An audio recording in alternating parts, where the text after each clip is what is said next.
Hello, everybody, and welcome to Tending to Change. I'm your host, Jenny Juarez. Okay, so the last several episodes have been focused on different aspects of being in a state of imbalance, misalignment, and dysregulation. We've talked about things like the stress response and its impact on the body. We've talked about addictions and shame and our strong need for authenticity and a secure attachment as a child. We had a conversation about adverse childhood experiences and how severe or prolonged adversity in childhood can ultimately lead to significant health issues and diseases, as well as learning and behavioral challenges. And most recently, we reflected upon the experiences of depression, anxiety, and despair. And I think it's important for us to go there because, contrary to what might often be marketed in mainstream spirituality, from my perspective at least, the spiritual path is a lot of cleaning up of my act, of my storyline, and how I express my beingness. It's not meant to be a constant high vibe trip where we're rejecting or ignoring or refusing to embrace and experience the more challenging aspects of being a human. And this means learning how to notice my ego and my self-centeredness, noticing my self-doubt, my judgment, my shame, and all of my unintegrated wounds that live in the shadow just out of my awareness. Or perhaps these aspects of my small, limited self are already in my awareness, but I'm avoiding them by numbing out. Like my teacher Benji has often said, this is not hearts and flowers yoga. This is about cultivating the strength to meet life as its equal. So a lot of the spiritual path is clearing away the confusion and the ignorance, our fragmented and distorted perceptions of reality, so that our intrinsic, authentic self, our inherent goodness, can shine unimpeded. Because we are all inherently good. The idea that we're born out of sin and into sin is just such a warped view of the love that permeates all existence. The story of original sin has done very well to serve the royal and priestly classes and their hunger for power for the past 2,000 years. But that was not the essence of Jesus' teachings. He called us to become whole human beings and to live from the heart. And his teachings are echoed throughout all of the world's spiritual traditions since time immemorial. Our humanity and our heart connection to Source extends tens of thousands of years before that, if not longer.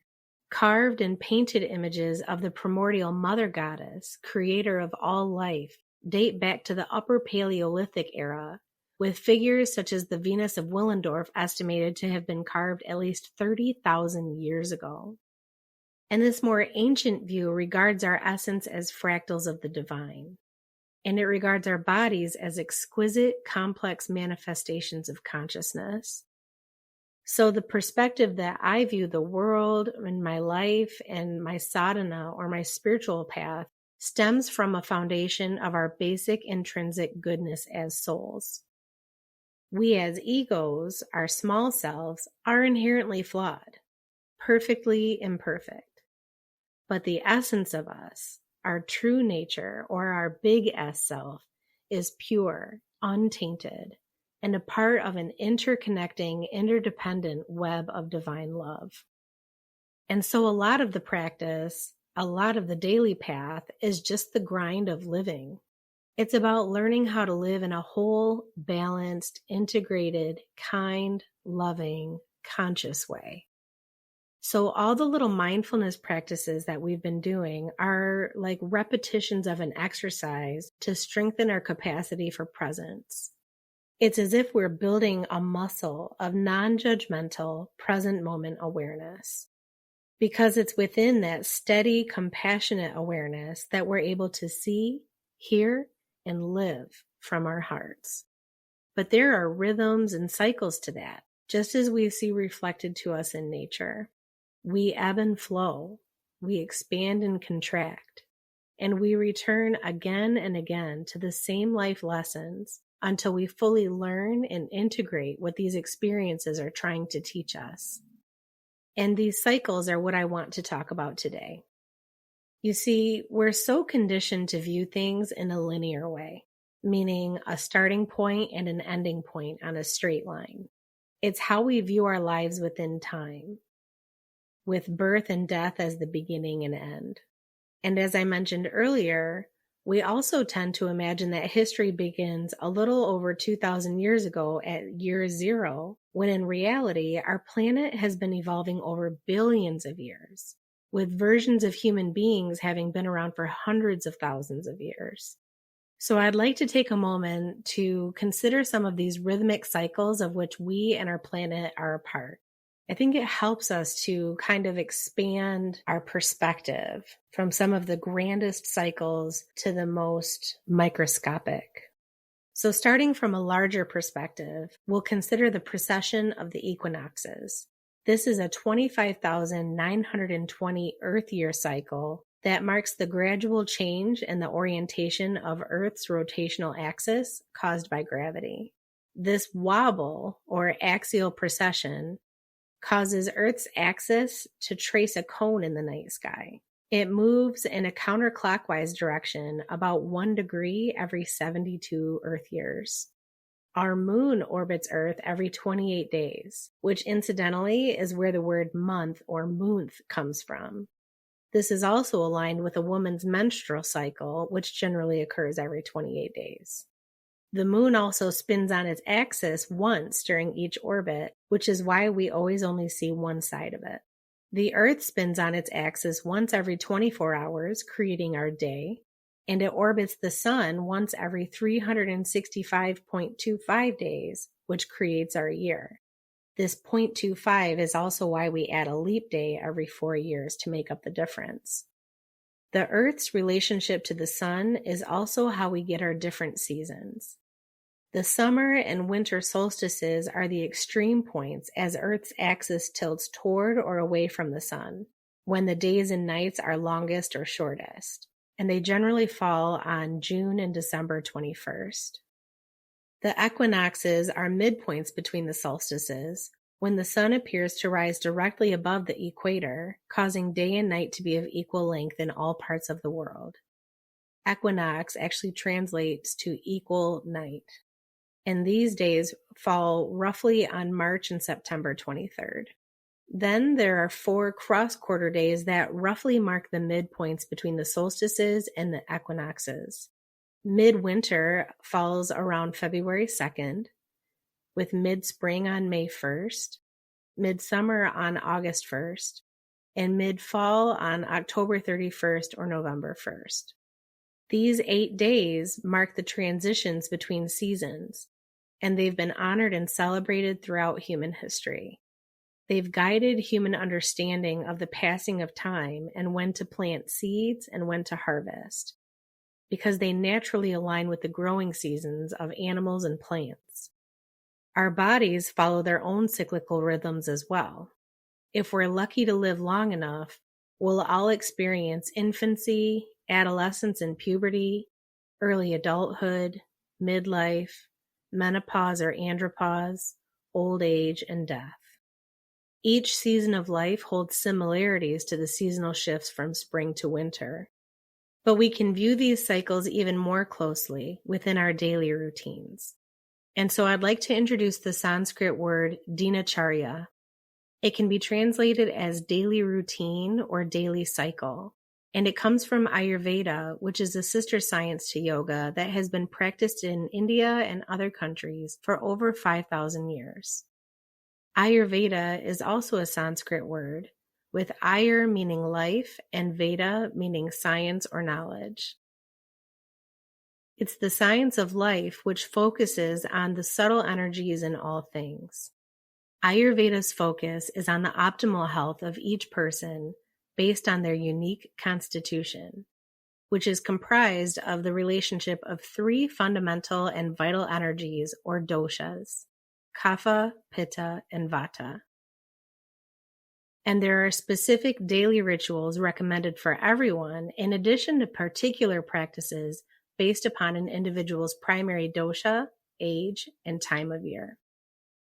Ayurveda teaches us that when our physical, mental, or emotional bodies come out of balance, symptoms can arise, possibly leading to the development of illness or disease.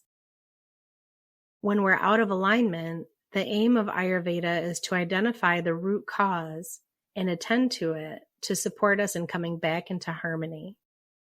So let's bring together this macrocosmic and microcosmic view.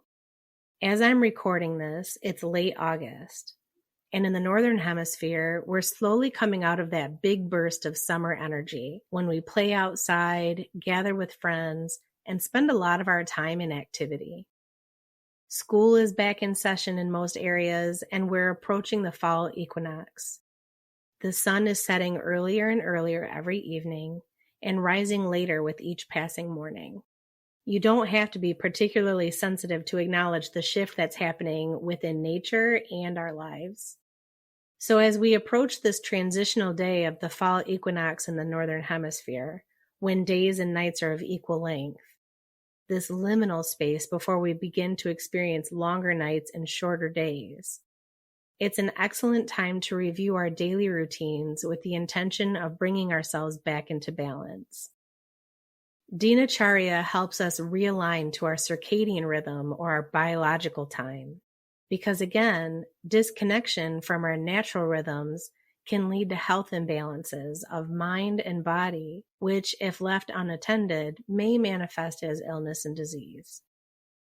So I'm curious, have you ever taken the time to observe your typical daily routine?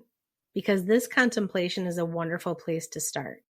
You're welcome to pause this episode and take a moment to reflect on your usual day. What time do you wake up? What activities do you perform upon arising? When do you eat your meals? Do you take time daily for movement, meditation, and study? What are your pre-bedtime rituals? And when do you typically fall asleep? It's so valuable to reflect upon our habits in this way. How can we live in the way that we want to if we don't even know how we spend our days? Because if we simply live in autopilot, then we tend to feel less empowered, like we're just being pushed around by life and very limited in our choices. It's when we look clearly, without judgment, at our Dinacharya and make the necessary and appropriate changes given the time of year and our current season of life, that we feel and perform our best. This gives us back our power and our ability to work with the flow of life in an affirming way. Now, I want to take a moment to acknowledge that we do not all have the same 24 hours in a day. Some of us are more resourced than others and have more support. Some of us work multiple jobs or have several children to take care of or parents who are ill and needing support. So it really is a privilege and a luxury to have significant amounts of time and resources to take classes and spend significant lengths of time in meditation or self-observation or study. However, no matter what your life circumstances look like, you still have a daily routine. And I'm sure that you can find even small pockets of time to take 5 deep breaths, or do a few stretches, or drink an extra glass of water, or put your phone down when you're eating, or park your car a little bit further away so that you have to walk a little bit more to your destination. James Clear, author of the book Atomic Habits, says breakthrough moments are often the result of many previous actions, which build up the potential required to unleash a major change. And what he means by that is making very small or subtle changes and working them day after day. You might not notice results until you reach a critical threshold when you experience a quantum leap in your life experience. So just like with our daily spiritual practice, it's like planting a seed and attending to it, even though you can't see the growth yet. It's often several years into the future when you turn and you look back and you are awestruck about how different your life is. So once you've had the opportunity to review your Dinacharya, ask yourself what one or two changes could you make to support your well-being? And I specifically say only one or two changes because if you're like me and you like to get super ambitious and be like, I'm going to change my whole life tomorrow, well, that can be a huge shock to the system if we can even succeed in it at all. So please don't approach this with an attitude of, I'm going to change everything tomorrow, because it's not reasonable, nor is it compassionate. But we can sit in a meditation and we can contemplate, what would be the most supportive change that I could make right now? Like, what's the keystone? In an archway, the keystone is that crucial stone in the center that holds it all together and keeps it upright. And without the keystone, everything else falls apart. So I'd like you to take some time and consider, what is a keystone habit for you? I'll share mine to give you an idea. So whenever I'm feeling unbalanced, the first thing I look at is my water intake. It's very easy for me to forget to drink water. Specifically, I set the intention to drink room temperature or warm water first thing in the morning. When I do this, I'm less likely to need coffee. And if I don't drink as much coffee and I'm well hydrated, I'll have more energy throughout the day, and it'll be easier for me to fall asleep at night. It also supports my digestion, and it helps prevent the midday energy crash that I'm prone to when I'm surviving on caffeine and sugar alone. And more steady energy causes me to be more interested in doing creative or intellectual things, as well as engaging in physical activities such as working out or going for a walk or a hike. The increased water intake also encourages me to eat healthier, which again provides me with strong, steady energy. So what I'm saying is that when I choose to start my morning with a large glass of water, it holds the potential to radically change a lot of my daily choices, including what I consume, how I spend my time, and how much energy I have and how well I sleep. So that's pretty profound, because then I'm not forcing myself to change all those habits. I'm just introducing one positive habit and letting everything else kind of fall into place. My body finds its own equilibrium, like a smaller clock attuning to a grandfather clock. And like I said, these shifts in your Dinacharya don't have to be big to have a big impact over time. Maybe you say a prayer or do a gratitude practice before you get out of bed. Or you do some stretches while you wait for your morning coffee to brew. Or maybe you take a brisk walk after lunch and meditate for 10 minutes before driving home from work. Or you turn your phone off 1 hour before bedtime. Or do some self-massage just before you fall asleep. Just start by noticing what is out of balance right now in your body-mind, and listen deeply for what is needed to bring yourself into alignment. I'll give you a hint. If you find yourself feeling heavy, lethargic, unmotivated, then you probably need things like better nutrition or movement or breath practices to bring your energy up a bit. And if you're feeling super revved up and anxious and frenetic, then you might need a little bit more sleep or meditation or journaling or creative expression to channel that energy and calm it down a bit. This is what I mean by coming back into balance. So we'll finish today with pranayama, or breath practice. We'll place our attention on the cycle of the breath, attuning to the inhale, the exhale, and the spaces in between. So we'll begin as we always do by taking a comfortable and dignified seat. Whether seated in a chair or on a blanket or cushion on the floor, let the top of your pelvis be tilted slightly forward so that you're sitting in front of your sitting bones directly on your perineum. Then begin to move your rib cage back toward your spine so that your whole back body expands with your in-breath.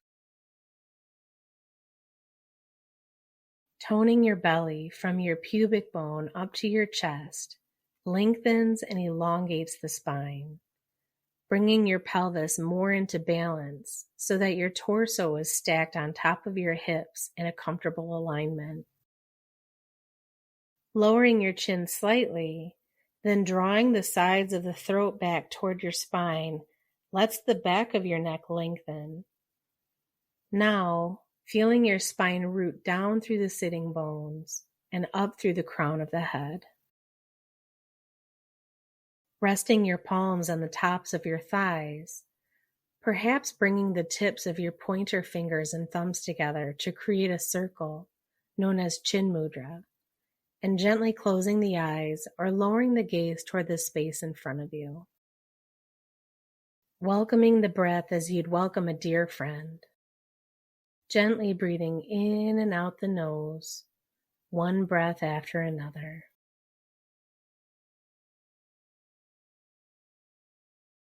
Just appreciating the natural rhythm of the breath for a moment. Noticing how your inhale slightly lifts the shoulders, expanding the chest and belly on all sides like a balloon. And noticing how your exhale relaxes and softens the body, calming the mind, oxygenating and enlivening every cell within the body. Now, beginning to focus your attention on the 4 parts of the breath. Riding the wave of your inhale up like you're climbing the peak of a roller coaster. Pausing briefly at the top of the inhale before the exhale naturally follows. Riding the wave down until you reach the bottom of the breath, the end point of your exhale. And pausing again to notice this in-between space before your next inhale.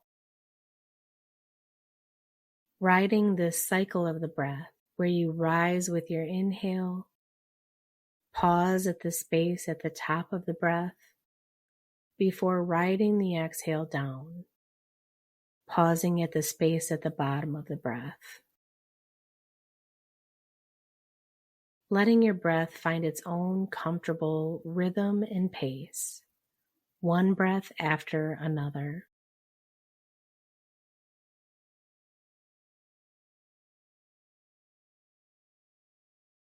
And if the mind wanders, that's okay. Just as you would redirect a child or a puppy, bringing your attention back to the rhythm of the breath.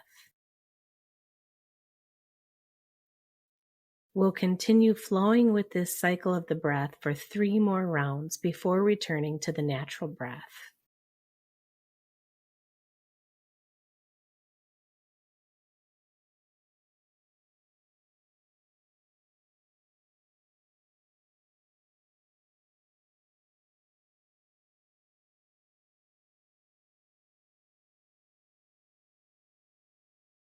And when you're ready, lifting the gaze, opening the eyes, just taking a moment to notice how you feel. What is the quality of your awareness right now?